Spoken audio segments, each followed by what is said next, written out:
उद्योग मंत्री उदय सामंत ने नासिक में महायुति के भीतर चल रही नाराजगी और बगावत के अटकलों पर मीडिया से बातचीत के दौरान कहा कि गोकुल गीते, गणेश गीते और प्रसाद हीरे सहित सभी नेताओं के साथ सकारात्मक माहौल में चर्चा हुई है। उन्होंने बताया कि संबंधित नेताओं ने अपने कार्यकर्ताओं और परिवार से विचार विमर्श के लिए समय मांगा है तथा मंगलवार को फिर चर्चा होगी। सामंत ने भरोसा जताया कि कैबिनेट मंत्री गिरीश महाजन के नेतृत्व में समाधान निकलेगा और नासिक में जल्द ही चुनाव पृष्ठभूमि की सकारात्मक तस्वीरें सामने आएगी। महायुतीमधनं शिवसेनेला ही जागा सुटल्यानंतर दोन फॉर्म शिल्लक राहिलेले आहेत, प्रसाद बापू हिरे आणि गोकुळजी गीते। या संदर्भामध्ये प्रसाद बापू हिरेंची देखील गिरीश भाऊंची चर्चा झाली। गणेशजी गीतेंशी देखील ज्यांनी फॉर्म मागे घेतलेला आहे त्यांच्याशी देखील चर्चा झाली, कारण गोकुळ गीते हे त्यांचे बंधू आहेत। आणि याच्यामध्ये असं ठरलं की जे काही आम्हाला सांगायचं होतं दोन्ही उमेदवारांना आम्ही सांगितलेलं आहे। त्यांनी आज रात्रीची वेळ मागितलेली आहे। उद्या सकाळी पुन्हा एकदा गिरीश भाऊ त्यांच्याशी बोलतील, मी देखील उद्या सकाळी त्यांच्याशी बोलणार आहे आणि बोलणं सकारात्मक होतं एवढंच मी सांगतो। कधीपर्यंत निर्णय अपेक्षित आहे? नाही, आता चर्चा झाली, चर्चा करून शेवटी कसं आहे की त्यांना देखील त्यांच्या लोकांशी बोलावं लागेल, त्यांना देखील त्यांच्या कुटुंबाशी बोलावं लागेल।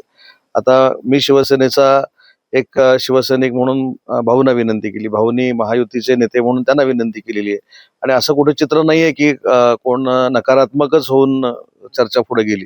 चर्चा सकारात्मक झाली, काही मुद्दे त्याच्यामध्ये आहेत। त्याच्यामध्ये शिंदे साहेबांसमवेत गिरीश भाऊंची देखील टेलिफोनिक चर्चा झालेली आहे। त्याच्यामुळे याच्यातनं जे मी परवा संध्याकाळी तुम्हाला सांगितलं होतं तेच मी सांगतो की मी फार आशावादी आणि सकारात्मक आहे, त्याच्यातनं चांगलंच घडेल। पण काय आश्वासन आपल्याकडनं काय देणार?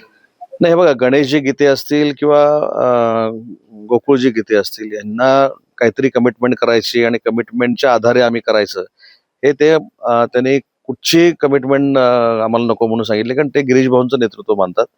दुसरी महत्वाची गोष्ट आहे की आमच्यामध्ये वाद लावण्यासाठी ज्या पद्धतीनं डिलिंग चाललेलं आहे, असं चाललेलं आहे, तसं चाललंय, ह्याच्यामध्ये 1% नाही, 0.01% पण तथ्य नाही। कारण गणेश गीते म्हणजे मी नाशिकमधलं नाही, तुम्ही सगळे नाशिकमध्ये आहेत, त्याच्यामुळे गणेश गीतेना अशा सगळ्या गोष्टीची काय आवश्यकता आहे किंवा गोकुळ गीतेना अशा कुठच्या गोष्टीची आवश्यकता आहे असातला अजिबात भाग नाही।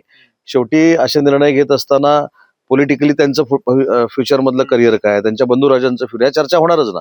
पण त्याच्यासाठी जे काही सोशल मीडियाला काही जे अल्पसंतुष्ट आहेत, काही जे विघ्न संतोषी आहेत, जे सोशल मीडियाच्या माध्यमातून त्या दोन भावांबद्दल काही पसरवण्याचा प्रयत्न करतायत, आता तुम्ही जाहीरपणाने निषेध करतो। कारण माझ्यापेक्षा गणेश गीतेना तुम्ही सगळे ओळखता, ते अतिशय चांगल्या पद्धतीने गिरीश भाऊंचे आहेत, तसं निलेश आहे, तसं ते आहेत। त्याच्यामुळे मला असं वाटतं की यांची नाहक आर्थिक ह्याच्यावरनं बदनामी करणं हे काही योग्य नाही, ह्याला राजकारण म्हणत नाहीत। हा मला असं वाटतं की अतिशय घृणास्पद प्रकार आहे। त्याच्यामुळं अशा कुठच्याही प्रकारची कमिटमेंट नाही।